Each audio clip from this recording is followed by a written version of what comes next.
trying to make decisions on my own with children. A lot of people have thoughts and want to give you information, and you're trying to figure out how to manage it. And so I really took a lot of classes and trained myself on how to make good decisions and then how to live with those decisions. So let's start. It's learning why we've made certain decisions and how we can change those decisions for the benefit of our lives, and at least understand how to move forward in the decision-making process. So making decisions as a widow or as a divorcee or a widower is probably one of the most difficult things you will face. We've been working in partnership with our significant other for 5, 10, 15 years, 20 years, 30 years, some of us 40 and 50. So that's a brand new way of living. Now we have to make a lot of decisions on our own. A lot of people don't quite understand who we have become because we don't even know who we've become. And just keep in mind, this is going to be a 2-part series. This first part, we're going to just dive into the decision-making background. And then on part 2, I will be discussing how you can help yourself learn how to make decisions for the future. So a lot of times we feel very emotionally incapable of making decisions at this time. And to be quite honest, we really are, because we've been hit with so many different things. We're not quite sure what to do. It's a very dark time and we're making decisions. We can't see the future. We don't understand the past and we don't quite know how to move forward. And we become we almost isolate in order to figure out how to move forward. We're unfamiliar with this territory because now what do we do if we make a wrong decision?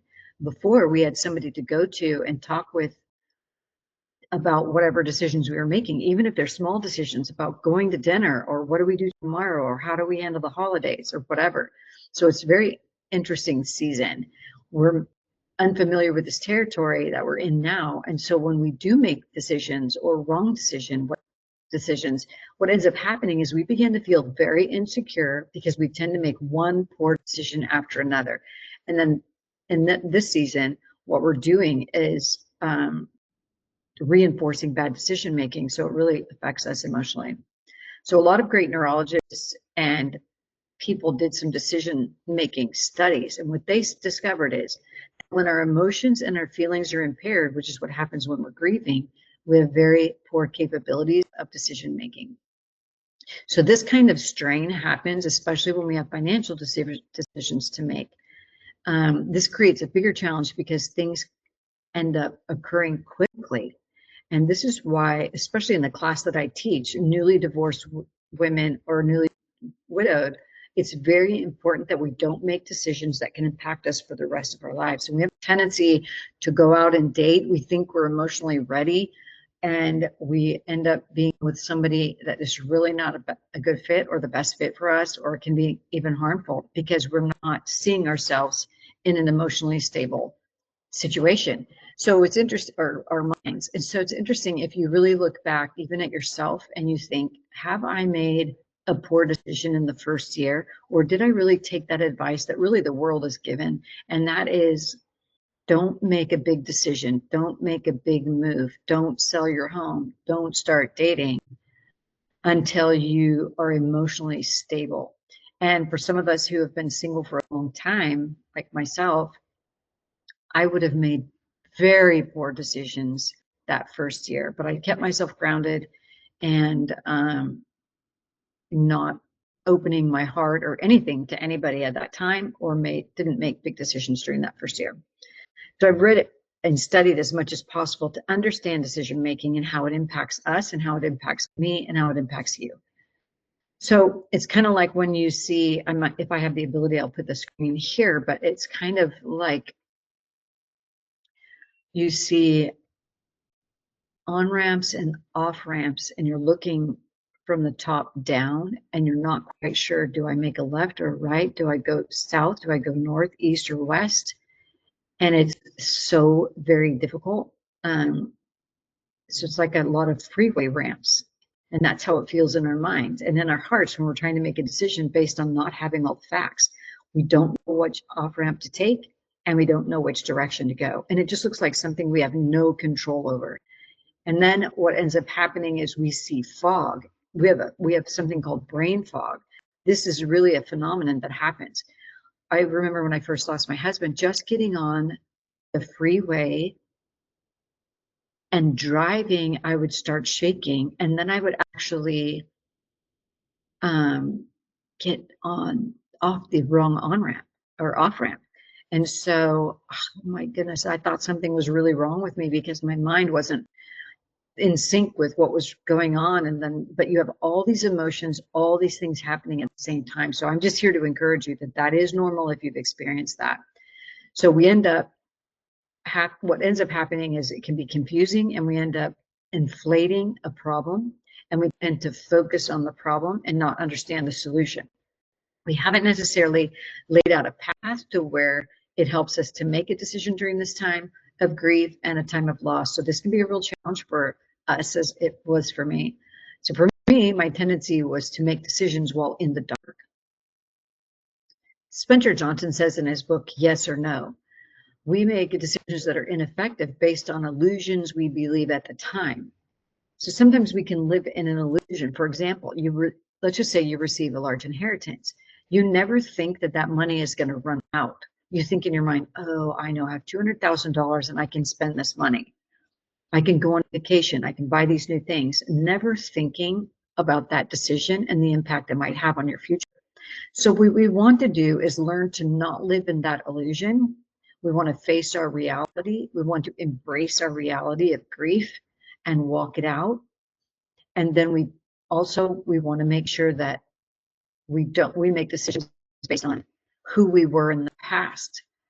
But something that I learned about myself is it was difficult to face where I was and how I had to move forward. So there was a lot going on that was just very difficult for me. And I remember sometimes as a wife, I'm not saying this was always the case, but in my case it was, we really let go of some of the responsibilities. My husband took care of all the finances. He put gas in my car. I didn't know how to pay a bill online. So some of you actually handle the finances, so you're very aware and capable of doing things. I was not. So we need to learn now to make decisions on our own, and we need to seek help when there's help available. And at this time, we want to start learning to think differently depending on our situation. You could be a young widow. You could be a young divorcee with children. And how are you going to handle that? How are you going to take care of their education? How are you going to move forward? How's the decision-making process? What do you need to go through?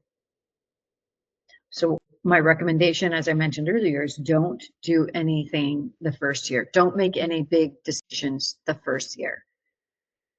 I actually say don't make any decisions in the second year, but sometimes that can't be helped because we might have to move, we might have a job, but you will not be the same person in that second year and even your third year. So I recommend the third year is a good time to make very big decisions because now you have a handle on who you are. You've embraced your new normal. You are now single or a widow, and I know you don't necessarily want to focus on that, but at the same time, that's your reality. So embrace your reality. So I recommend then you can start taking those difficult moments, but you're better in this position in your third year. So here I'm going to show you in this video or this page, here are the arrows when you feel overwhelmed. Look at those. Our decision-making process goes down when we feel very much prepared and we've weighed out options, then our ability to make good decisions goes up. So whenever we have a lot going on or we feel overcommitted or overwhelmed, the arrow goes down and our decisions become impaired. So what you want to do is build clarity. And you do this, when you do this, you're going to start to feel confident in your decision-making skills. So what you want to do is talk about what's your priority. So when you see this slide pop up, you're going to see the bubble, and in the center, this is where your initials are going to go. This can be used for many situations. So you can print out the bubbles and you can write all your decisions down, everything you have to do. It's kind of like a mind storm in business, but this is a brainstorm for your life. So write everything down, all your decisions that you need to make, and don't even think about it. I don't even care if it's going on a trip. Just write it down to help organize your thoughts. And then you see in the sheet that I have prepared here that you're going to have to do things now, things you need to do tomorrow, and things that can be done a year from now. But if you write it down, it really, really helps you. And something that's important right now, especially if you're a new widow, is going to be a funeral or any event that is going to happen in the first 3 to 5 months. So with your CPA, let's talk about that. Things like this that are important. You've got to make a decision on putting those things down and start organizing. And with this method, you'll start to fill up the action item list that I have here. And if you're interested in having something like that, feel free to email me, michelle@niftypackage.co. I would be more than happy to send you these sheets. So what are the things you need to write down to do today? How about tomorrow? This graph was created by Susan Bradley from the Sudden Money Institute. She's got a great book called Sudden Money. And during these difficult times, either as a widow or a divorcee, the other things we tend to do is rehearse the problem. We repeat it over and over again, and then we think about it. We go to bed, we think about it. When we wake up, we think about it. So my recommendation is to do this. Focus on a solution. How can I solve this problem? What can I do? How resourceful am I? And you would be surprised at how resourceful you can become. And when you start becoming resourceful, that helps you with your decision making.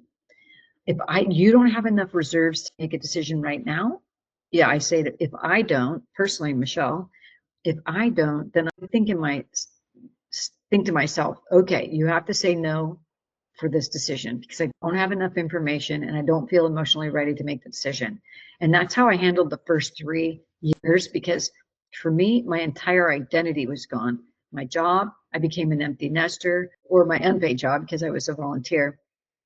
But still, that gave me identity. I was an executive director for a nonprofit, and now I am zero. I don't have a church position anymore. I don't have a nonprofit. My kids are gone, and now I'm trying to figure out life and manage that on my own.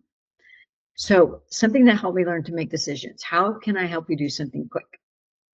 Something that helped me was this. Learning to make quick decisions like this. What was I going to wear today? I pulled out an outfit and I kept my word with that outfit. What am I going to have for dinner today? And I kept my word for the day. Tonight, am I going to have salad or do I want to have pasta? And then I would make a decision and stick with it. Make quick decisions, and those will help you in the very small things that are not important. If you do that, that's a great way to do that. And then that helps you prepare your heart and your mind for bigger decisions later. And those things won't affect your life. But the things that will impact your life are those very, very big things that you want to wait on if you don't have to make a decision right away. So let me know if you follow through with some of these. I look forward to talking with you next time. And we're going to actually start talking about dating as a widow, the good, the bad, and the ugly. All right, take care. I'll talk to you soon. Thank you for listening. Bye-bye.